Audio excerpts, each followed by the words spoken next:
All right, Rotoballers, we are back. Sorry for the slight delay there. We have to share a Twitter account with one of the better podcasts on a Monday night called Preferred Lines, hosted by Joe Idoni, which just ended. Then another great podcast that you should be putting on your radar for each week worth of listening is yours truly, the Rotoballer PGA show, hosted by yours truly, Byron, the Model Maniac, and co-hosted by my main man, Spencer T of Sports Aguiar. What's cooking, brother? I will say Joe Idoni does have one of the best podcasts, but I don't know. That felt kind of like a Brian Harman 900 wiggles going on that the shot wasn't going to be hit and we couldn't get on air with it. So I'm happy that we're only 9 minutes late with this. I think that's a pretty good segue into the tournament last week I know both of us had Brian Harman. You also had Wyndham Clark. You also had Sahith Theegala. You had a bunch of chasers there. As is the case, it seems like the last couple weeks I was fortunate enough to hit Scotty at the API, but Scotty goes back to back at the Players, gets the job done. First person to do that at TPC Sawgrass. Any thoughts on that performance? I'm just thinking how it was the first time his odds were unbettable all week, all year. Like you could have reached at him at 6-1, 6.5. He really wasn't much lower than that. They priced him at 5.5-1. Like it's a comp. Now, I heard someone else speaking about potentially books still getting massacred by the average guy betting it, but yeah, maybe my buddy Austin would just bet Scotty Schauffele at 5-1. But geez, dude, like I'm sure they would welcome that money every single day. Sad times, like when you mentioned Spence, one of the craziest things you've always said to me is when it's your week, it's your week. You need to make sure you capitalize, and it's frustrating when you don't. And we've just had. If Scotty Schauffele doesn't exist, Wyndham Clark's won a tournament in the last 2 weeks and been in the playoff for it, another one. And Scotty just exists, and now so be it. Like we're in trouble because he's just blocking up these freaking wins. But I don't see it lasting. I don't know what's your thoughts. Well, I mean, it's hard to win golf tournaments at the end of the day. Like we were talking a little bit before we even came on air. That Players Championship was pretty much anybody else's to win other than him. And Scotty's the one that ends up clutching up in a lot of spots. I know it wasn't perfect down the stretch. He did miss a few putts that he probably should have made from a very short distance. But I agree with you. Like at 7-1, if they would have released him at the Players, this is a much different outlook. And maybe it's a one-man card for Scotty there trying to attack the board there. But there is that unfortunate situation that public money is always going to want to bet these favorites, and everybody's going to jump in to bet Scotty after he's won a golf tournament. So the books are going to still get hit with Scotty being the most bet player week in and week out. So I kind of believe, and I've been on the record of saying this, I don't know if TPC Sawgrass is necessarily that course, but I think at most venues that we're going to play this year, the fair price on Scotty is like 5.7-1 to 6.5-1 in a lot of these spots. And I have thought that 7-1, or even when it's drifted a little bit further than that, we're not going to get that price anytime soon, has been value. And that's one of the reasons why I've gone to him 2 times this year, hit one the other time he came in 5th. But now we're going to get these prices to where, unfortunately, with sports books, and I think this is the worst thing that comes into play, is it's not like they list Scotty at 4.5-1 and everybody else drifts up the board. You're just going to get more of a hold percentage to where Scotty's going to be 4.5-5-1 and everybody else is going to remain exactly where they are for the most part. So complicated betting boards for the time being, but I agree with you. It's Scotty's not going to win every single golf tournament. I know the stats look incredible. Golf is a difficult sport to actually win. We have seen this with Scotty's profile for the last 2 years. There are a handful of wins that we can find. There's also a lot of 2nd to 6th place finishes thrown into the mix. He just went back to back to kind of get himself out of a deficit from dollar perspective. If you've bet Scotty Schauffele to win $100 every tournament he's played in, you would have been losing your money until last week. He's gone back to back now. So now it's finally like, I think $5 or $10 above. It's an unbelievable situation. And it's just crazy to think that he's done all of this stuff before the Masters. Like, I don't think he's ever really done a big win outside of that. It makes you almost wonder why you don't just bet him blindly almost throughout the first while, but also at the same time, you would only catch maybe one win, right? But It's This a weird run for situation, him Spence. from Florida to the Masters, this seems to be the stretch where he consistently dominates. Yeah. He does lose the match play this go around. That's been a tournament where he's about as dangerous as it gets there. But I mean, there's a lot of good tournaments from that Florida to Augusta run. Yeah. And the waste Or before management, that, waste that's like management, what exactly. kickstarts his stuff. It's unbelievable to see what he does. So I think maybe that's worth investigating. You know, when he does play his tournaments in the spring, you kind of just bet Scotty. Who the heck knows? I will have to see. Byron, I mean, it's kind of the argument that I was making at API for Scotty. Just because he's 6.5 or 7 to 1 in every single tournament doesn't mean you have to bet him. You can pick and choose your spots. Like, not every single 6.5 or 7 to 1 bet possesses the same long-term EV as another one. There are better spots that we can pick and choose, and I think it's just being aggressive when you do find that edge. I still think it's very difficult to win. I don't know. Like he may win the Masters, and that would be. That's what I was thinking. Yeah. I would be shocked if he doesn't win another one, just because, you know, the way he's doing it, and now the putter seems to be cooperating to a degree. I would not be shocked if he wins a third tournament this year, especially if he goes somewhere into Texas, and I don't know what his schedule looks like, and just beats up on some random field. You know, I don't know if he's going to be playing the Houston Cadence Bank Open now at Memorial Park. That's a great golf course for him again, you know. So we'll see what he can get up to when it goes to that. But man, I've typically had a thing for the players. Spencer, I hit Justin Thomas and Cam Smith, and I thought I was going to do it again this week, man, and it was so close. So we'll have to kind of hold on to our horses there and see what goes on from that perspective. But you had a profitable week. I had a profitable week. That's always a good start. You know, if you don't hit a winner, to still make money on the week, that's typically what I try and encourage, to make sure that you're at least recuperating your outright losses in your day-to-day blue-collar placement and matchup bets, Spence. And I had a perfect situation with Mathieu Pavon and Nikolai Højgaard, where Pavon would have not cashed a top 70 or a top 80, and he still won the matchup because Højgaard played bad enough to have that win. So that was a beautiful pre-weekend cash, and that's my favorite part about matchups. I mean, Byron, I legitimately wrote in my Vegas report this week talking about Chesson Hadley and Vincent Norman. The very first sentence was, this is going to most likely end in a miscut versus miscut battle. There's really nothing to like about Hadley's profile, but you get this alternative end here with Vincent Norman where he's inside the bottom 10 for almost all the key metrics that I'm looking for in the week. Hadley comes in 90-something at the place. Vincent Norman is in the bottom 10 or 15 of the leaderboard. It ends up being an easy win at the end of the day. And, you know, those matchups have always been my bread and butter, and over 70% on the year right now. Continued that run last week with, I think it was 4-1, 5-1. Spencer, I mean, there's so many wins at this point, Byron. I'm losing track. Dude, it's incredible because you're betting the spread essentially. You know, these matchup bets are essentially spread odds, basically -110 through -130, some plus money odds here and there. For you to be doing it at that kind of clip, it's truly impressive, you know, because the magic number is 53.5%, 54% rate of return at -110. I mean, you can get to 52.5%. If you're better than that, you're turning a profit year in and year out. And you kind of said it best. Like, I'm not a person that lays massive juice on any of these matchups, and every single situation is different depending on where you can find the value. But I do think that sweet spot is usually in that +110 to -120 range with it. Yeah. So, that is going to be at the end of the year. If I am profitable, it stems from the matchups being what took me over the edge, not any of these other sectors.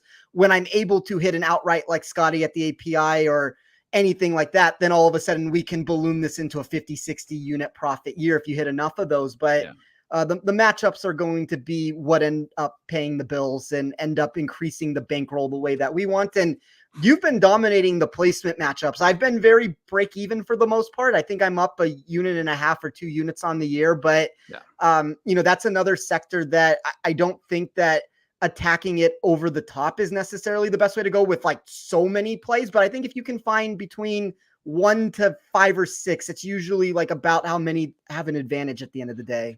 Yeah, dude. And that's an interesting thing that you mentioned there, is because what I've typically done is put my general placements in, And I will get to the Valspar here shortly, but this is always fun stuff chatting about, not a lot of people speak about the boring blue collar bets that me and Spencer love to chat about. So this is our show. We're going to chat about it for a second and maybe get you guys hooked, because I would usually do my placement bets that the model kicks out, and then I would have my outright card that I would typically do top fives on only.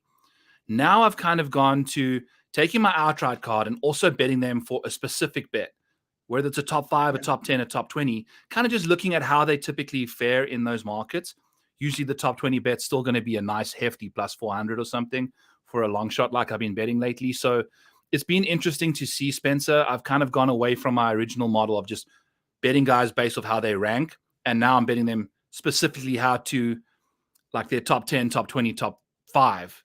I think that is where you can really find an edge. Like we've spoken about the guys like Brian Harman and Adam Scott, where you're betting a top 10, you might as well just bet him top 10 instead of a top 20, because every time he's top 20, he's top 10ing. So I've kind of dug into that a bit more this year, and it's really working out nicely. I had the 2 top 5s cash for me last week. I know that you've written that article talking about all the players. I should probably know the answer to this. Is that something that's readily available, updated weekly, that people can see here at Rotoballer? The return on bets? Yeah. That's in my PGA stat buffet. Oh, perfect. It's been in there before. It was a 10 screenshot segment that we've now just condensed into leaving it part of the model. I'll just put like the grand total in there and let you kind of use the model for the rest of it, but it's in there. And you can go and have access to that and see who's been profitable in what. And then alongside that, I've got the historical finish rates. There's guys that are profitable in top 20 markets, but only finishing in top 20 about 35% of the time, 30% of the time. But they're doing it enough at odds nice enough to kind of take care of business there, which is another fascinating thing to look at. So yeah, I mean, PJ Stat Buffet's got that for you. That's that invaluable information that the deeper that you can dive into these boards, it's all about finding value at the end of the day. And I think that it goes under the radar to an extent of how great that piece is, of just being able to look at the model and figure out historically where players are finishing. And if you're not doing so already, definitely use the code Maniac and check that out. It's a very good piece. Yeah. And if you do that and you grab the full premium package, Spencer's stuff's involved there too. We've got it all. So just not going to do a long sell on all that stuff, but you might as well just grab the biggest package and include everything that's premium at Rotoballer. I think that's just the best bang for your buck. Speaking about best bang for your buck, Spence, let's dive into 11-2 Xander Schauffele, who enters this week with one of the highest floors in the world, but the ceiling about as a tile with in between there. So chat to me about him. I think he's a fascinating case here. I think he actually suits this course a slightly bit better based off the long iron proximities that I typically see from him. The form's phenomenal. We get an 11-2. What are your thoughts?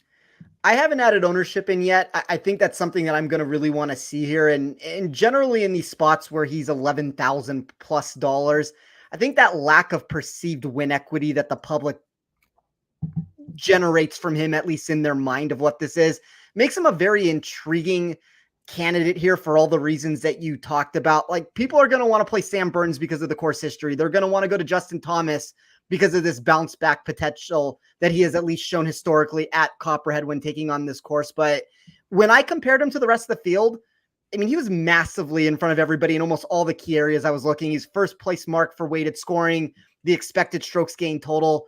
Those returns lap the field for me from pretty much any of the key areas I was looking. So I know you have thoughts on Sam Burns this week. I saw that you had an outright ticket on him. A little bit different of a discussion being had here for DFS. I don't know where your mindset is for that, but I do think that as long as we get Xander in this field and he doesn't end up withdrawing, this is the cream of the crop at the very top here. And I'm hoping that because of what he provided last week, that everybody's getting sick of him not closing out these golf events. And then this higher price tag that we do have, I'm really hoping that there's an ability here to create some, maybe contrarian nature is not the answer to it. We'll see where the ownership lands, as I said, but I also don't think he's going to be the highest owned of the Thomas Burns and him group. And I think even if you look at any of the matchups in the space, and my model is very, very similar to these returns, specifically when it comes to Burns with it. Like he's out to minus 200 in a lot of those spots. And my model had him against Sam Burns at like minus 220. So I'm in agreement with a lot of the space there when it comes to what Schauffele's upside and safety would be here. Yeah, it's incredible. I think he's the only guy in the field that's averaging a top 10 half his starts, over the last 12 months, which is insane. The upside there is the medium upside is there. I mean, geez, to finish inside the top 10 that amount of times it's like very impressive. We also just very quick, I don't mean to interrupt you, Byron, but like we were also talking about this before the show. There are a lot of players, and I think this is something like at least interesting to note. There are a lot of players that cannot close golf tournaments. The reason why we talk about it with Xander more than almost anybody else is because he's up there week in and week out. So yes, he is not putting the pieces together when he needs it most. And there's something to be said from a mentality standpoint. He needs to switch something when he gets into these moments and be more aggressive or, not play to lose in some of these spots. I saw his quote that he's playing to win always. I would say that's probably not the case. Watching some of these shots that he's actually hitting, they look very tentative, but we're only talking about his lack of win equity. It's the same thing with Finau for all those years, just because consistently they're jumping into the top 5 or the top 10 because the profile of the golfer of Xander is that high end. And Cantlay had that for a while. I don't know what has happened to Patrick Cantlay. He is going downwards with all of like the statistical trajectory that he's on right now and the results, but Xander is skyrocketing with all his metrics. He is, Spencer. He leads the field in strokes gained total, unsurprisingly. Yet, like the likes of like Cameron Young isn't that far behind, and the results are just night and day. Cam Young hasn't had a chance at winning this thing. He's the 5th most total strokes gained. And the same with Spieth and JT. They 3rd and 4th in total strokes gained, but neither has really had a shot at winning a tournament this year. Whereas Xander has, like you said, under the spotlight, the not so squeaky wheel, the one that doesn't want to turn for him is getting a lot of the grease. And unfortunately, that's the case. In DFS, he needs to finish second for you. Got to find the 5 other guys that can finish first, right? And that's the thing. You got to pretty much a sure thing. 50% of the time he's inside the top 10, which for DFS is exactly what you're looking for. Just got to figure out the rest of the gang. And I think at 11-2, I'm willing to deal with that. I think he's, pricing also. Like we're back down to $5,000 golfers again. I think he's very easy to fit in. We've had golfers in some of these events that are stretching out into the 12,000s. Thought this was a price tag that you would have expected in a 6,000 and up field. I think he is too cheap. I agree. I asked Pat that on the Twitch Junkie show earlier. It's like, if you got Xander Price at 12K, would you bat an eye? Like in this field, he's easily the Scotty Schauffele of last week, from a consistency perspective. So to get a $1,600 decrease in price in the same slate, like you said, with the 5K range, they probably priced him thinking it was a 6K and then just added the 5s. And, it almost seems like they forgot because no one's in your stratosphere when it comes to this kind of stuff. So we'll see what he can get up to. I'm assuming you'll be playing him based off ownership. What 20% get you a little scared? I'm going to still play him at those totals. Okay. You just think he's that solid this week? I think he is the favorite in this field for a reason. Whether he actually reaches that pure upside and actually gets that return back is another story here. But I also found it as I was just starting to put together my player pool and look through this. It's a kind of easy build this week for the reasons that I just talked about of the pricing here. I don't necessarily love some of these $10,000 and plus options that we have. Like, I don't know how big of a difference that there actually is between a Sungjae Im and a Jordan Spieth or like any of those guys up there. And, I think Brian Harman is going to end up being good chalk this week. So I think fitting Harman in is going to be easy enough also, but I'm a little bit lower than consensus, whether it's right or wrong on the Sam Burns sort of group. I maybe for DraftKings, it's a different argument to be had. And I know you bet him, Byron, and I'll let you talk about Burns and why you do like him in the outright market, but I I struggled with that outright price that we saw this week. Yes. The 12-1, in my opinion, Spencer, it's just he's been playing too good golf right now. Like the last two starts have been T35, T40 or whatever.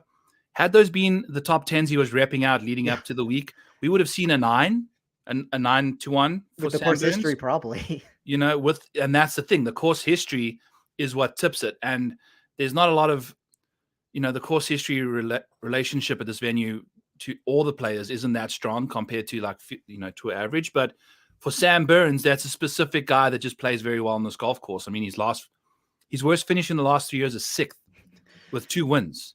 There may be no correlation to success for most of the field, but some of the high-end production, whether it's Paul Casey going back-to-back or Sam Burns going back-to-back, Burns has shown a propensity to love this course. That is a fact that we cannot argue. And I do agree with your general sentiment. The 45th at the Players and the 30th at the Arnold Palmer, those are top 10 finishes without implosion taking place on Sunday for him. Slow start at the Players, turns it on Saturday, and then at the very end of the round at the Players, he ends up falling apart again. Yeah. I guess it worries me a little bit that he's not putting the pieces together at the very end when we're having to pay a 12-1 price, because it does feel like this is baking in the form. It's baking in the course history. It's taking all the high-end metrics of it, and there are some things that my model's going to like from him too. He's inside the top 5 of projected overall finish for me at this course, but I don't know, Byron. I'm probably going to fade him this week, and maybe I end up with egg on my face at the end of the day, but I just think that there's other routes that we can go, whether it is a Brian Harman who's going to also be popular, or like I keep bringing up Sungjae Im. That's kind of my secret sauce of, I think Sungjae's starting to trend. I think the numbers are finally starting to turn around for him, and it's been quiet. And really outside of the Century, there's been nothing that you can point towards that you would love. But if you just look at his last 2 starts that he's put together, 4.8 strokes tee to green average over those 2 starts, that is going to massively eclipse that negative 1.38 he had gained over the previous 5. So I know I'm skipping sections there and we're kind of moving into the 9s from that, but that's kind of my mentality to try to get different, is I think Sungjae is going to be an under the radar candidate that really does possess a ceiling. I love Sungjae from a DFS perspective. If he comes in, lower than 10% this week, I'm in. I love what he can do at this course. I love what he's figuring out again. He makes tons of birdies when he gets it rolling. I think he's figured it out. We had a bit of a tough time leading up to the API, and then we kind of saw him break through there. And one more thing on Burns, Spence. The 2 bad finishes were at the API and the Players. We get a Valspar Championship now. It's not like we all know this about Sam Burns. The majors, the big boy events, not necessarily going to be showing up for you as much as he does at these like slap and giggle kind of situations, right? I know we've got some big names in here, but not nearly the biggest, and not nearly enough. So I think I like his chances in a smaller field event at a course he's played at, exceptionally well. So old Sungjae, interesting at 9-4. I love him. Talk to me about Tony, Spencer. I think he's a fascinating situation. Yeah, I've got Tony Finau ranked from a safety perspective using like some last year's data, still first in the model. Wow. And it's because, we haven't really changed too much from a ball striking tee to green standpoint. The guy's elite, it's too good. And at this kind of venue, I think he's going to really piece it together. We're going to see a minus 10. I think Ian was mentioning what we want to do about the wins. So that would be a DFS situation with a wave stack. But if things get tricky and it requires a -8, I kind of like Tony there, in a smaller field like this. So I don't know. What's your take on Tony Finau? My model's all over the place on Finau. So I run it 3 different ways. I run it for safety, upside, and overall. 16th overall, 6th for safety, which is going to take a lot of the stuff that you're talking about. It also liked him in that direction. 35th overall for upside.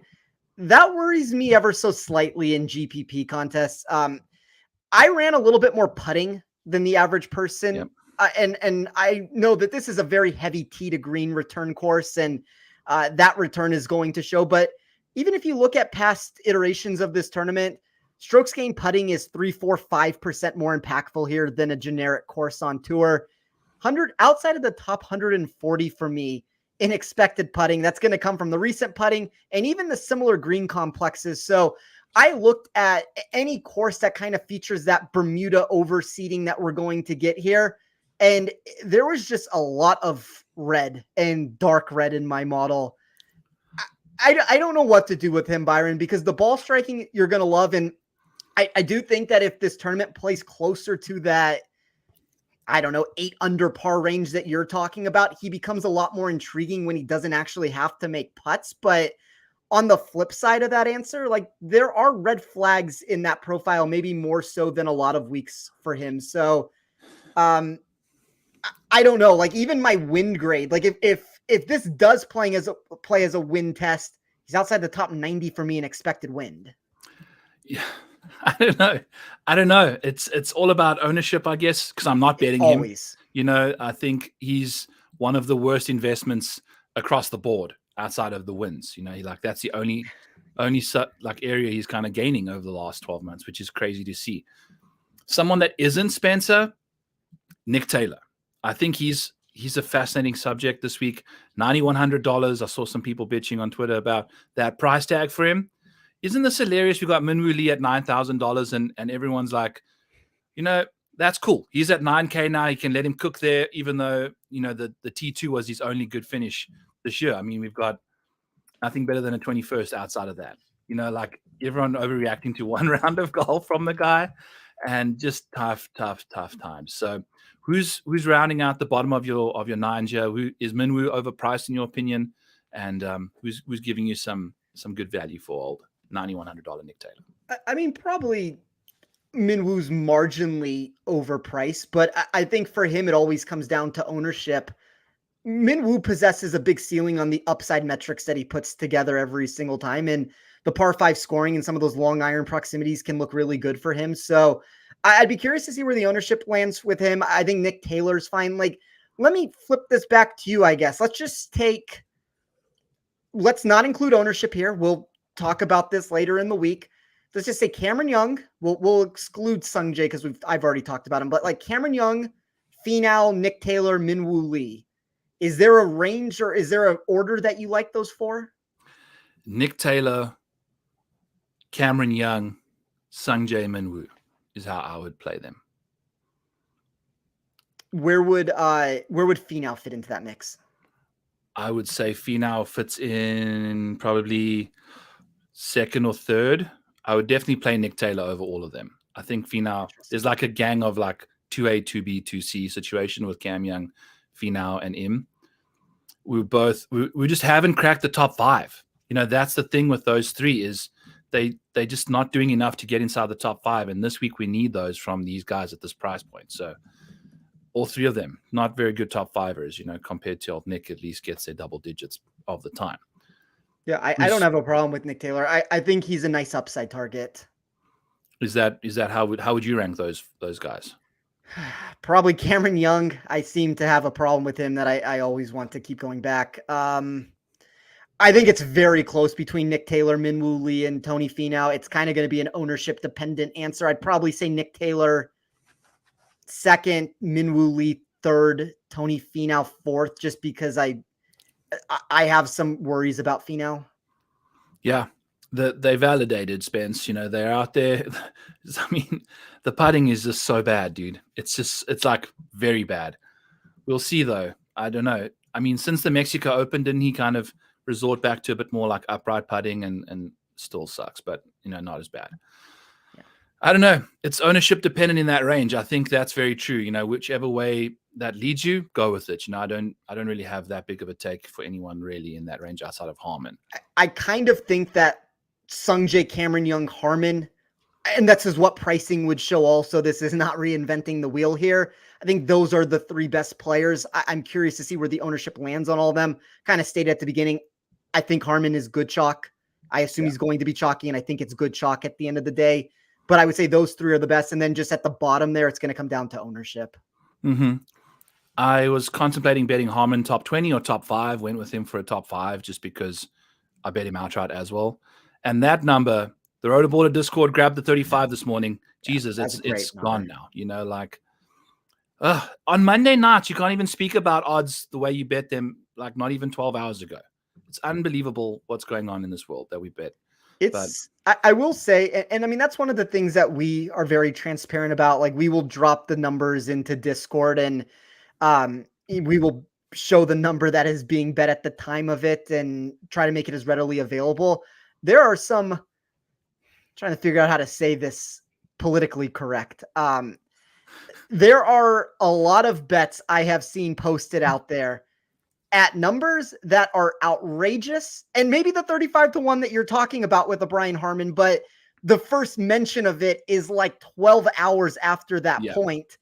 Like, I get it allows more people to enter your card, but maybe even if you bet that person, that doesn't help anybody if it wasn't mentioned at the time. So the outright market and how many winners people have hit, that's a real sticky topic because everybody wants to claim more winners with it. And it's really simple. And as we move into the $8,000 section, Doug Gim is a very good example of that. Also, Doug Gim's price has absolutely plummeted. And unfortunately, when my numbers came out, I guess there were some 80-1s in the market, and I didn't have access to that, or at least that's what I've seen with it. And then, you know, I still thought he was a value at 55-1, and that number is even starting to diminish from there. But yeah, then there's a difference between 80 to 55 there, and there's going to be a difference from 55 to if he drops into the 40 range. But we have to be very cautious as an industry, like, to not give numbers that are not out there anymore if it's never been mentioned before. It doesn't do anybody any good.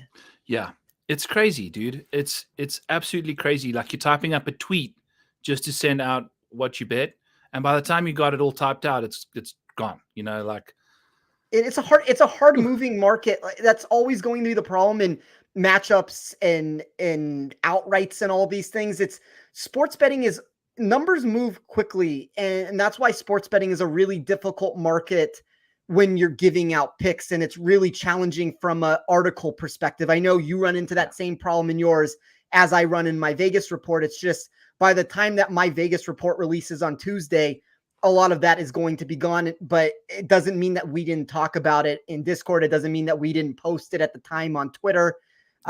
It still is helpful, but it becomes less helpful as the week goes on. So it's kind of what I always say, like, whether you're using your model or my model, there's a really nice way to be able to use this data for yourself and try to figure out where you think the advantages are above anything else. Because once you can start, even if it's not as sophisticated as, let's say, you and I would be doing with it, where we're like giving a price of this is where I have proper and this is where the number is. I still think if you're building the model out and you're seeing where players are ranking for you, it's still a simple enough process to say, okay, I have value here based off of where this person is. And that alone is so much better than somebody who's just blindly taking picks. So I would always say, try to like use numbers, whether it's from us or a different data provider or whatever it is. I would love for you to use ours at the end of the day. I think we're doing, you know, and we're trying to dive into this information as much as possible with it and leave it as a bettable commodity tool for everybody. But I know that's a tangent. We've gone on like 10 different tangents to start this show, but you know, it is what it is, Byron. Spence, I've listened to so many other shows and everyone's speaking about the same stuff. So if we can chat about some nuances of betting and you can help me get better, I can maybe help you get a bit better, and we can all help, you know, everyone that's listening get better. That's mission accomplished, in my opinion. I think there's a lot to betting more than just, you know, listening to us chat about the picks, you know, like, I think that's really important. And I'll never cut you short when you're talking spitting that good, sweet stuff, Spence. You know, I love listening to you chat about the nuances. So let's speak about the nuances in the eights, though. Like you mentioned, we got guys like Doug Gim, who's maybe a better bet than a better DFS play again this week. We've got Christian Bezuidenhout. You know, he's one of the best iron players in the field. It's just incredible to see. He's doing this weird stuff, Bezzy, where he's psycho. He has these 9 holes where, like at the Cognizant, looks like he was going to take over the tournament and then misses the cut the following 9. We'll have to wait and see. I'm really excited to see he's actually working with some speed training with Fit for Golf. And I think they mentioned that he finally broke 170 miles per hour ball speed around TPC Sawgrass. Like the tour average is like 174. Like to top out at that ball speed is incredible. So if he can, literally after we spoke about this last week, I see that they're actually working on their ball speed, which is great. So give me your 8K darlings. Yeah, I've already bet Doug Gim at plus 210 for a top 20. Doug Gim has got 0 top 5s, just by the way, folks. 4% of them are top 10s and then 36% top 20 rates. Like interesting. Usually you see a progress from like double from 5, 10, 20. Doug Gim, it's just a giant jump to 20th, for top 20s. The upside for him is not necessarily there. So I'm curious as to what your take is on these guys in the 8th, Spence. I would tend to agree. Like my model loves Doug Gim this week. I would tend to agree with you though that he's probably a better bet than anything else. Let's see where the ownership lands, because we gave very similar answers last week on certain players, and they weren't nearly as popular as I thought they were going to be, and they became playable at a certain point. So I think if Doug Gim can reach that territory where the percentage isn't outrageous, we can trickle back to this conversation in 24 to 48 hours and reevaluate this situation. I would also like to see where the ownership lands on Aaron Rye. My model really liked him. He was kind of the darling last week of the low price players. And now all of a sudden we get this massive increase for him in price tag. But I think if you look at the outright movement that he possessed at the players, this was a golfer that at some of the sharper books in at least that I could find, whether it's offshore or legal, he got down to like 70 to 1, 80 to 1 to win the players. And, he never necessarily flirted with anything that was meaningful there. Like a 35th place finish, I think was great for what you paid for DraftKings with it. And it was a fine return, maybe from the ownership perspective, not necessarily as good there. But I think Aaron Rye is very intriguing. I'm probably going to bite the bullet, unfortunately, and play Adam Hadwin.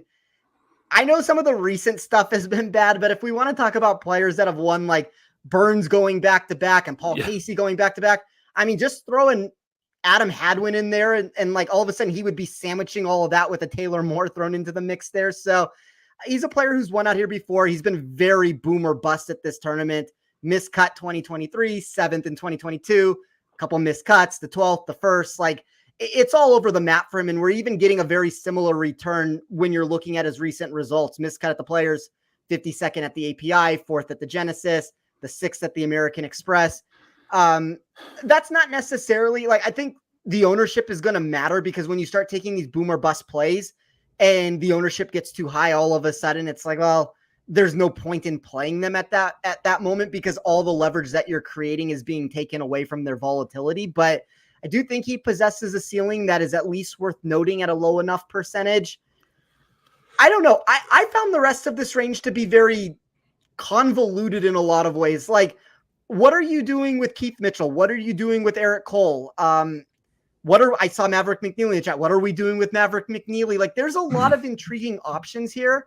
And I do tend to think that there's some value to be found in this section with actual tangible win equity that we can grab. But I mean, talk to me a little bit about those guys. If you want to talk about like Keegan and Bo Hostler in the mix, I think they're also interesting names to discuss. I think I'm in on Mav at $8,100. He seems like he's playing some really solid golf right now. He just can't, to Evan's point, can't hang tight when the chips are in. Like whatever his position is inside the top 10 going into a Sunday, that's the best it's going to be, in my opinion, with him. Maybe if he's outside of the top 20, he can have a backdoor top 10 situation. But it just seems like some of these guys are just leaderboard shy, and I think he's one of them. I mean, for him to make 16 pars, that just shows something's off with your game. Like he's a great putter. At some point, you got to roll something in. So that's just frustrating to me. But at his price at $8,100, I'm in. I'm also in. I'm out on Keith Mitchell. He also, Spencer, just doesn't get the top 5s across the line. Like he's just not a top 5 guy for me. I'd rather go to like Eric Cole. I'd rather go to Keegan Bradley, who I've seen, inside the top 5, at least flirting with wins. And when they get in the mix, can hang. Keith Mitchell, everyone loves him. He always comes in super owned. The safety there is awesome, but it's like, what are we really getting from him? I think they all just people falling in love with how good of a driver he is and how he's played well at certain venues in the past. he's new Keith Mitchell now. He's cashmere Keith. He's chilled, putting the sweater on, not getting too sweaty on a Sunday, and just hanging around the top 10. I think that's my take on him. I like Eric Cole and Keegan Bradley quite a lot. Keegan Bradley in particular, I think as a DFS play, I'm not going to be betting him at any of his odds or anything because he's not playing the greatest golf, but I think he fits this course really nicely and it could unlock what he gets up to well. Yeah, I think with Mitchell, it just comes down, and I have fallen victim to this quite frequently over the past year or two. Number one projected total driver in my model for this course, and I think that's going to pop in everybody's model when they run it that way.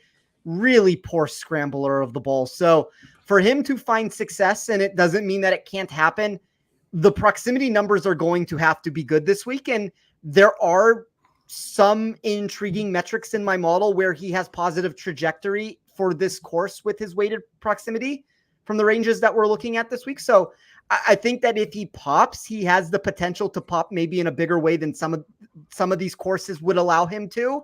But I mean, he's bad around the green. He's bad with the putter. He's bad in all the scrambling metrics. Like I have played this game numerous times where he has led the field or been top 5 in the field in ball striking. And then after Friday, I look at the leaderboard and you're like, okay, he's in the top 5. No, he missed the cut.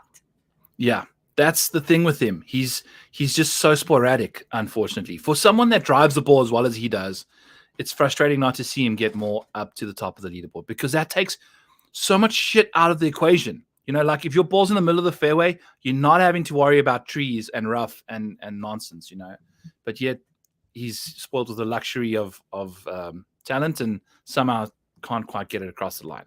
Hopefully he can. Spence, let's get into it. 7Ks. I think this is a range that I kind of like a few guys in here almost as much as I do the 8s. It's going to be very interesting to see what these guys can do. There's upside abounds for random guys like Adam Schenk. Yeah. I think Billy Horschel had a few miscuts here and there, but I'm going to be back on him again. You'd think this golf course suits up nicely for Brendan Todd. We missed the cut at the Players last week after a T6 at the API. I would probably go back to Brendan Todd at a course like this where you just got to scramble and it's distance off the tee is hardly penalized here, right, Spencer? Like, I think you can see guys that just are average drivers of the ball, keep it in the fairway, are going to be in the mix. And then for some reason, I'm getting the model's not suggesting anything, but just kind of getting a tingly feeling about Sepp Straka. The maniac tingles are going off on him. I'm getting a bit of a vibe compared to what we see from the guy at like the John Deere Classic. I don't know why I'm kind of feeling like he's in that kind of form again, but at a positional course that you just got to keep your driver in play and then do the rest from there, I don't mind Sepp Straka this week at $7,900. And then Lucas Glover, Spencer, my final little guy. I love Lucas Glover. I think he's super safe, all things considered. And I think what you can find from Glover is just that tee to green play. It's just the lower scores get, like worse they are, the better I think Glover suits the golf course because he can just hit it stiff. And I think with the putter, it still hasn't looked great this year. He's had one bad outing, I think. The rest of the time, it's all just been bad. Like usually Glover can putt himself completely out of a tournament. With the broomstick, I feel like it's been okay. And I think if we go back to a course like this, where we can maybe see some putting regression for Glover, those are my guys. There's Daniel Bergers and the likes, which I'm sure you'll chat about. I don't know if this is necessarily... My model loved Brian Harman last week. And, it was rightfully so with that answer. We don't always get it correct necessarily, but I talked about him being a player at the API. That was one of the biggest fade candidates for me. And he produced ball striking returns and a 12th place finish at the API that really made him intriguing going to a course like TPC Sawgrass, where all of a sudden all that upside and all of those statistical returns really came into play. And I'm not saying this is necessarily the same spot because my model doesn't get as high end with this return as we got with Harman, but you might be onto something with Sepp Straka. Like my model didn't necessarily love him for it, but I mean, look at what he's done off the tee really since this year. He's gained in every single start. Mm-hmm. He gained 8.4 strokes tee to green last week. My model did not like him at the Players Championship. Yeah. I was lucky enough to fade him in a matchup that I was correct on. And that's a very hard thing to do when you come in 16th place with it. So, yeah. I got very lucky on that end of the equation. I faded him in an in-tournament matchup, and I kind of just hit it on the right day with it, I guess. But Straka has some intriguing returns if all of a sudden my model thinks he's a better course fit here. So I think Straka makes a lot of sense. And really more than anything, when we're talking about the 7,000 range, this is not your prototypical 7,000 range. I don't have as many players that we're going to have here up in front of me, but like, what is this? There's probably 12-ish players. Yeah. 13. I think there's 13 players as I quickly count it. There's only 13 players in the $7,000 range. So, on a lot of these tournaments, you have a much deeper player pool to pick from. I think Straka makes some sense. You talked about Shank. I'm in on him. Lucas Glover, the models are going to love him from an upside perspective there. I think it is a better course fit for Brendan Todd. So I don't necessarily have any answers that would deviate away from what you have talked about. The only play I will mention, and I know I seem to be on my own island here with, I haven't seen anything like really great mentioned about this guy. I saw, I don't know if you saw this, Byron. They've won head-to-head bet so far. And this may be shocking to people that are listening out there. I gave Davis Thompson minus 110 over Webb Simpson. That was over at Bet Online. We crushed that. It's up to minus 137 now. And I know Data Golf is putting out this thing that Webb should be the favorite. Webb has some fine off the tee returns at these club down spots. I worry about Webb's ability with the approach game. I worry about some of the scrambling numbers not being exactly where they need to be. And that's the biggest concern I have for him. So I don't think it's bettable anymore at this minus 137 number, but Davis Thompson was a golfer for me that I bet him at 100-1 to win this contest. I kind of think that maybe very similar to a Ludwig Oberg or a Cameron Davis, this natural length that they have, that you think you'd want to play them at these like bomb and gouge fests. It's actually better when you put them at these club down venues and they can use their ball striking in some of these ways. So my model really like Davis Thompson. It's not going to come without risk, but he was the biggest upside climber for me that I had in a lot of areas. He was inside the top 25 in almost every single like meaningful return that I looked at this week. The floor has some questions, and I think that's why, like, even in a head-to-head against Webb, there's probably more red flags there than I normally would want to have. Yeah. But I think Davis Thompson's very interesting from a GPP perspective, specifically if everybody wants to hold on to these like couple bad results that he's put together recently. I think the ceiling is much higher than the public is going to believe it to be. Even if he doesn't reach that and he misses the cut, like there's actual upside to be found in this profile. I totally agree. I've got him sitting 19th at 7,000 flat. Spencer, what do you do when, how many par fives we got? We got 3 par fives this week, right? I think we have 4. Or is it 4, 5 par threes? I think it's 5 par threes, 4 par fives. Okay. So for just the sake of the argument, yeah, when you have courses that go from 4 par fives to 3 par fives, how do you grade your par 5 scoring in that instance? Is it course specific, or would you go less par 5 scoring, because even though scoring on those holes is important, there's less of them, so there's just less opportunity for those guys to take advantage of being a good par 5 scorer? I think it's course dependent. I typically look at long-term returns from par 3, par 4, par 5 scoring, how correlated it is to win a tournament, how correlated is it to coming top 5, top 10, top 20, the players that missed the cut, where are they struggling? So that's usually where I work my secret sauce with it to try to figure out exactly how much weight. Like my weighted scoring inside of my model is essentially par 3s, 4s, and 5s thrown together just in a very recalculated fashion with it. It was interesting. Like, I know Taylor Moore dominated the par 5s last year towards his victory. I didn't necessarily see some massive return in expectation for par 5 scoring, like at least based off of what you would expect here. It was like a 40-30-30 sort of split between the 5s and then the 4s and the 3s there. I think for some tournaments, you get this really massive increase that, and it doesn't even mean in par 5s, it could be in a different area of the board, but I thought this was rather simplistic returns kind of across the board in a lot of areas. And that's what makes this tournament so weird. Like, I wrote about this in my Rotoballer article, which is the most boring, bad answer that you can really give. But like, the players that are the best for me in strokes gained total, and now there's a recalculation that comes into the mix there. So that's not just saying who's the best strokes gain off the tee, who's the best strokes gain approach, who's the best strokes gain around the green. I'm recalculating it specifically for this course and then running the return that way. But like, the players who are the best strokes gain total have been historically the ones here that are providing the best success. And it's a boring answer to give. I understand that, but like, sometimes we don't need to convolute this process as much as we do. That's basically the summary of my Sam Burns bet. I'm not trying to make this overly complicated, and that makes total sense. The best guys playing at certain golf courses. There's certain golf courses that no matter how well you're playing, if you don't have a specific skill set, can ruin that. Like, that form is non-existent. But at this venue, if you're playing well, no matter where, it will translate here because it's a shorter golf course. It's not just because you got tons of distance doesn't mean you're just not allowed to play well here. You're just going to have to hit different clubs off the tee. So it's an interesting golf course in that department, Spencer. And I like that. It makes tons of sense. Just find who's playing well, play them. And if there's a bit of course fit, course history, beautiful. Add that to the mix. For instance, Andrew Novak, betting the guy top 10 plus 900. Let's go. Enters the Players Week with 3 consecutive top 10s, I believe, and then misses the cut.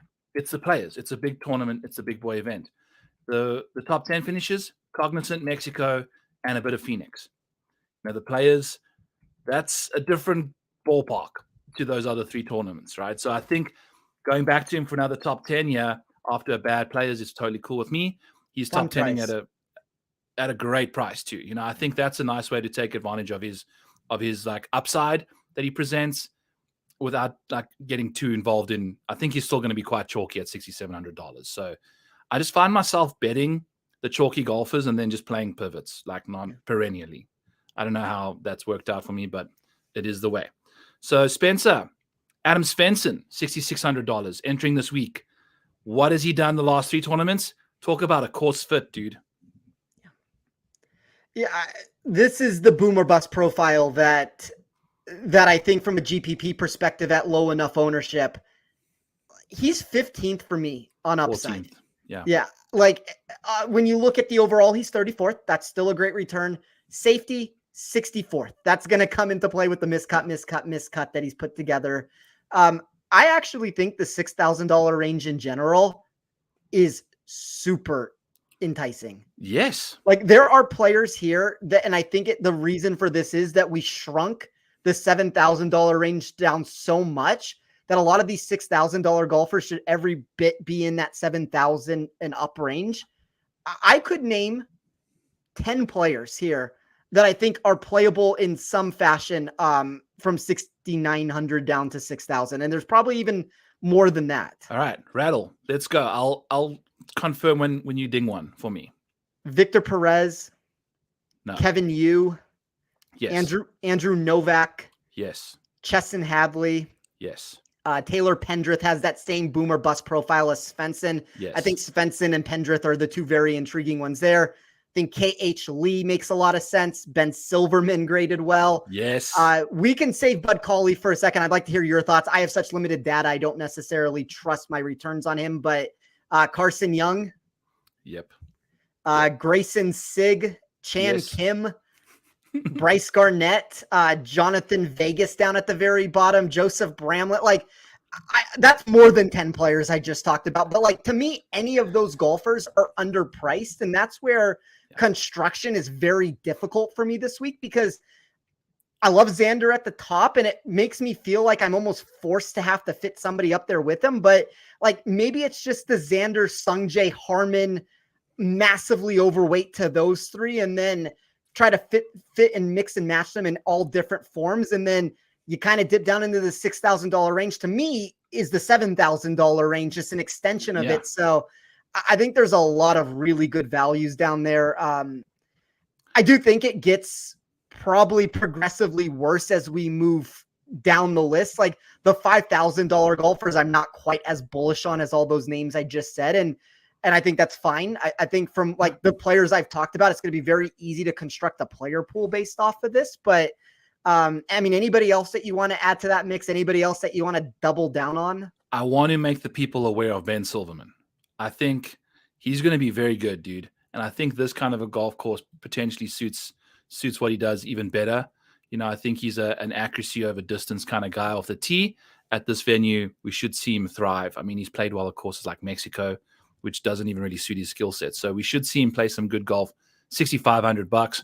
Bud Cauley, all you have to do is watch TV to know that the guy is a baller. You know, like got a little nervy with the putting over the weekend, you know, when he was right in the mix. That's going to happen to just about anybody, especially, I mean, you're playing in your third tournament as a professional in 3 or 4 years, and you're sitting tied for the lead on Saturday at the Cognizant, the Honda.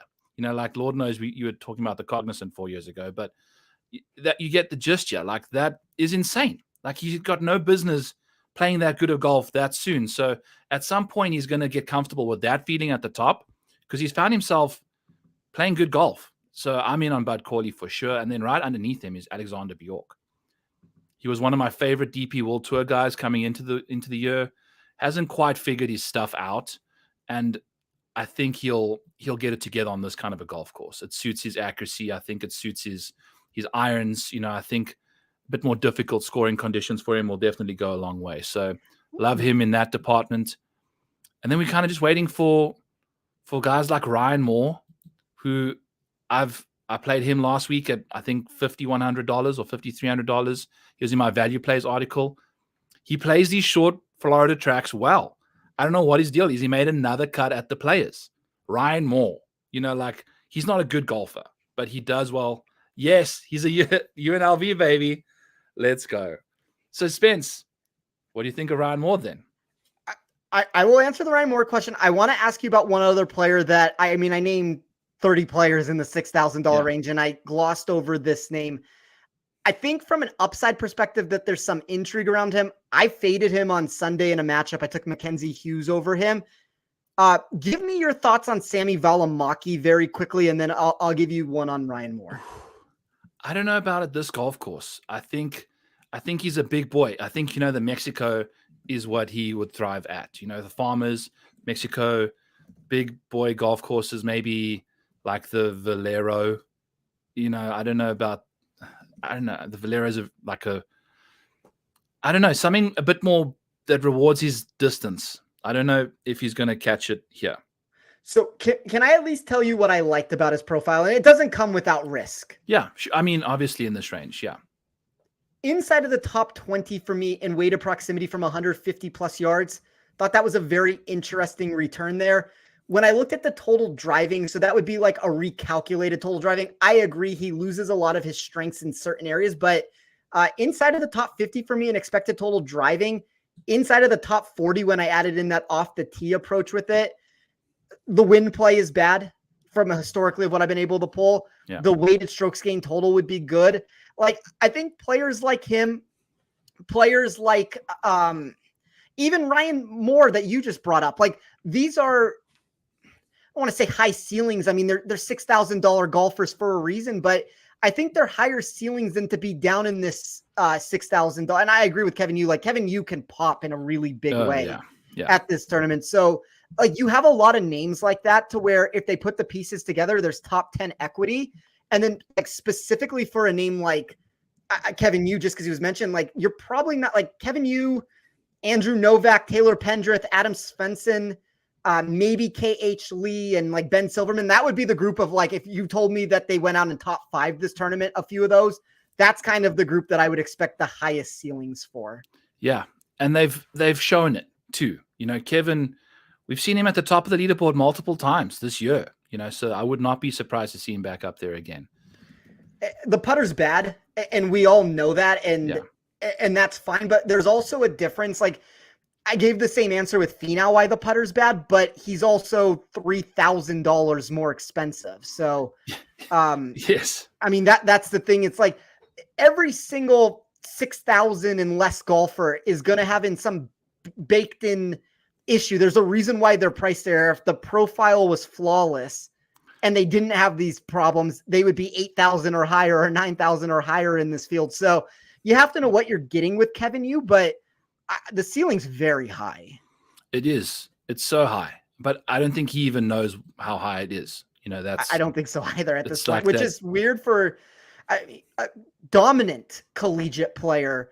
Hasn't necessarily put the pieces together like you would expect on the PGA Tour, but a little bit of injury. That held him back last year, and been a really hit and miss since then. But like Byron, as you know, it takes one result, one win, one top 5 for all of a sudden his whole trajectory of his career changes. Dude, yeah, you just need to believe you can make those putts on Sunday.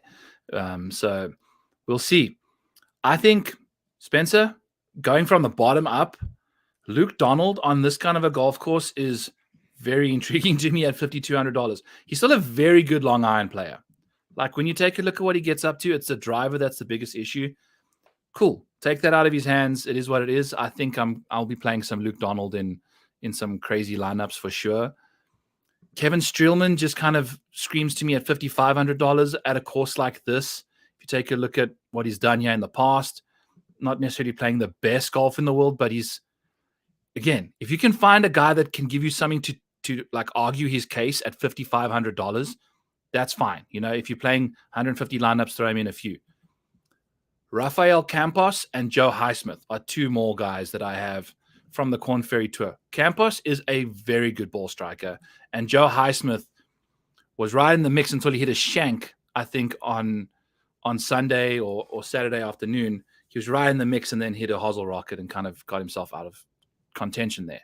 But those are all guys. These Korn Ferry Tour guys are so talented, and if you can find a few of them and get lucky with them and they have their breakout week, even a top 5 can really, really help you at 1% owned.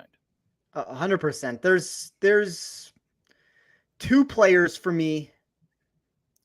Well, there's a couple more if I don't regress back the data, like the Max Geisermans and the Jacob Bridgmans and I kind of like Parker Cootie. Like I'm more inclined to want to play Parker Cootie than the other 2. When I regress both of the first 2's totals, they saw a bit of a decrease for me, but there's only 2 players that graded inside of the top 50 of my model without, or when I regress the totals to the mix there. That would be Campos, which you talked about. I also like Justin Lauer. Yes. It makes tons of sense. I mean, he's shown up quite nicely the last little while, and I think he's a good long iron player. He's a sneaky good long iron player. I don't think a lot of people realize that. And I mean, he's had a few missed cuts here and there, but he's had some really good results in between all of that. $5,700 is peanuts, man, for him. You're at this point. I mean, Chad Ramey was very close, I guess, as a third name that almost made the top 50 for me. 58th overall, 51st for upside, 75th for safety. I think that's a really nice profile, though, in general, of a $5,500 golfer. 27th here last year. Scattered returns so far this season. Like, he has 2 top 35s. I always worry a little bit of what the upside actually is for him, but it's round 1, Spencer. Yeah, like maybe Chad Ramey, round 1 leader at 100 and whatever. Yeah, that might be like the preferred way to actually end up playing it. But I do think there's a drop off from this section, from the $6,000 range. I'm going to pick and choose like the 3 or 4 names that I talked about and kind of mix and match them into builds. But I don't necessarily think that you have quite the amount of upside that we talked about a second ago, which makes a lot of sense. Like if I'm going to love as many of the $6,000 golfers as I did, it wouldn't make sense if I came into the 5,000 range and I rattled off another 15 names with it. And like for me inside of my model, if you took, well, you know what? There's one name I want to talk to you about because I don't know what has happened to his profile, but there's still like things popping. And you did a deeper dive on the Korn Ferry players, so I'll let you discuss him. And he's 98th for me overall, but he jumps into the top 70 when I ran this for upside. Nicholas Lindheim. Do you have any thoughts on him? Because he was on the PGA for the longest time, and then just got injured. There were portions of last year. I remember that when he was in events, he was huge favorites in head-to-head matchups against golfers that were like, I don't have a comparison off the top of my head right now, but like $7,700 players in decent events, and he's like minus 150 to beat them, and he was putting together results, and it's been nothing but bad from him this entire year, which I guess is my biggest worry, that I don't necessarily have enough upside with the data to feel any comfortability with playing him right now, but it's bad. It's like been really horrible. Bad. Yeah, it's been horrible. And I probably won't play him for that reason, but like, I always try to find these upside movers in my model that I can at least figure out, like, okay, well, the ceiling is higher than the floor.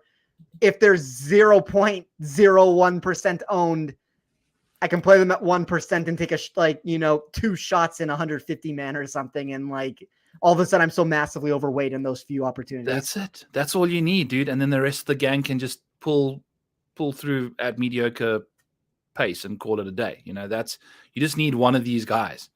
And I don't know if it's going to be him for me. Like, that's just a name that kind of fits that mold of what I'm usually looking for. And he might be way too off. Like, I would like to have at least seen something from him to warrant him being usable. Yeah. Unless you like a Corn Ferry product that doesn't really even have much to prove. We know what these guys are up to typically. And I guess he is a Corn Ferry product, but he was on the PGA Tour at one point. So we kind of know what he's doing. Isn't he also like 40 years old? Yeah, he's ancient and is very short off the tee. That's all I know about him. That's probably a like the biggest negative mark that you can find from him. Like, it would almost be better if he was a 23-year-old kid with like a certain retrieval of data that I like, versus being a 39, 40, 41-year-old, whatever he actually is. Yeah, he's closer to his 401k than he is to like any other life ambitions. So I don't know about Nicholas Lindheim either, Spencer. We'll have to wait and see. But it's a fascinating week. It's going to be fun. People, just don't give the Valspar enough love. I think right off the players, it kind of catches a bit of, that kind of, black sheep of the family type situation. But we're here for it. We're going to play some DFS. We're going to play some bets. I'm looking forward to Sam Burns dominating this event, potentially Brian Harman as well. Spencer, what's going on in your life? Who's your favorite guy this week? Where can the people find your nonsense? What on earth else do you have to say? I'll give you my outright card. I guess we can both exchange outright cards here. I don't think that, I think that's a good way to end this after all these players that we've talked about. And, I didn't get the best of the number on Doug Gim and Aaron Rye necessarily, but I got Doug Gim at 55-1, Aaron Rye at 60-1. Talked about Davis Thompson at 100, Adam Hadwin at 60. So a lot of those fringe mid to upper end, like medium to long shot type of names there, where I think Gim is probably a better bet. I mean, I don't love what you talked about of him not necessarily having those like highest of end returns, but I think this is also a different version of him at a weaker tournament than some of these events that he's had. So I thought he was interesting. And then I bit the bullet. Like, I'm a sucker for Sungjae Im. You show me any semblance of form, and I'm so back in after like just the slightest little bit there. So I took Sungjae at 27-1. I thought any of the 20-5-1s out there were fine. In an ideal world, I would have gotten the Brian Harman 35-1 like you had gotten, but to me, that was almost a pivot away from these new 22-1 Brian Harmans and trying to take Sungjae, who I thought had a very similar profile at 27-1. So just a number grab at the best I had at the market at that moment. And it's why we always talk about on this show, price shop, find the best numbers you can, get ahead of market moves. Sometimes we do a really good job of that. Or, like if you look at my matchup, we beat it by 27 points, regardless of what happens here. Sometimes you get the Doug Gim number where a number's moved 20 points, but my model had him at 41-1 as the proper price. So there was still value at that ticket, much more than a lot of these other names. I'll let you talk a little bit about your outright card, but you can find me on Twitter at TL Sports. And I will have a lot of content this week from in-tournament perspective. Like that's what I always tell people. If you really want to start making money, I think the in-tournament, whether that's DFS wise, I know you've been crushing all the DFS answers you've been giving inside of Discord there from all the in-tournaments. I've seen so many people posting inside the Discord that they won $500, $800, $1,000. And we've had some even bigger winners than that. So Follow Byron for the DFS stuff. Follow me for all the in-tournament matchups. And I think it's a good combination we have there, Byron. It's a beautiful combination. And Tiof or Maniac gets you 10% off of that. And it's all included under the same big umbrella. You know, I think if you're in the mood for all the PJ stuff, come over to Rotoballer. We've got you covered, baby. You know, we're really trying to build a nice, well-rounded product for you guys to use. And we think we do have that. I just have Sam Burns and Brian Harman. Sam Burns at 12. I never figured that would ever get worse than that. You know, I figured maybe we can grab the 15 when you get 300 points extra from DraftKings or whatever. But just from a pure content perspective, it was Sam at 12. I felt like it's actually fun to write a Breaking 100 article, Spence, without having 8 outrights. Yeah. Like, I'm excited to write the article because I only have 2 guys to write about. You know, I wrote out 10 outright write-ups last week. I mean, there's something to be said about the time that goes into when you actually have 10 people on your card and you know that you're going to have to talk about each one. I forgot Manmu Lee on my podcast. I just forgot to mention him last week. You know, like, it happens. You're 35-1. Whether Brian Harman misses the cut, he top 10s this tournament, or he goes on to win, that Brian Harman bet at 35-1 is going to be the best grab that anybody got on the board. So yeah, kudos to you for putting that into the Rotoballer Discord for everybody who was able to get that. As I said, we will have all the matchups, all the in-tournament stuff later. But as always, Byron, this was a lot of fun. Yes, buddy. As always, lots of fun. My internet's been a piece of crap today. Thank you all for putting up with me. The Valspar, baby. Let's go. You know, we've been flirting with that with winners like crazy this week, Spence, this year. So it's time for us to hit another one. I'm looking forward to celebrating with you next week. My $100 bill shirt. It's been in the closet for a few weeks now. It's time to get it back out again. So till then, folks, catch me, catch Spence pretty much on X. You know, if you're following us on here, you're pretty much following us on there. Check out everything at rotoballer.com over the course of the week. We want to hook you up with the best players, with the best product, with everything we can. So we really appreciate you doing that. Don't forget to hit the like button on the way out, subscribe to the channel, and we'll catch you guys next Monday at 9:30 Eastern for the Rotoballer PGA show.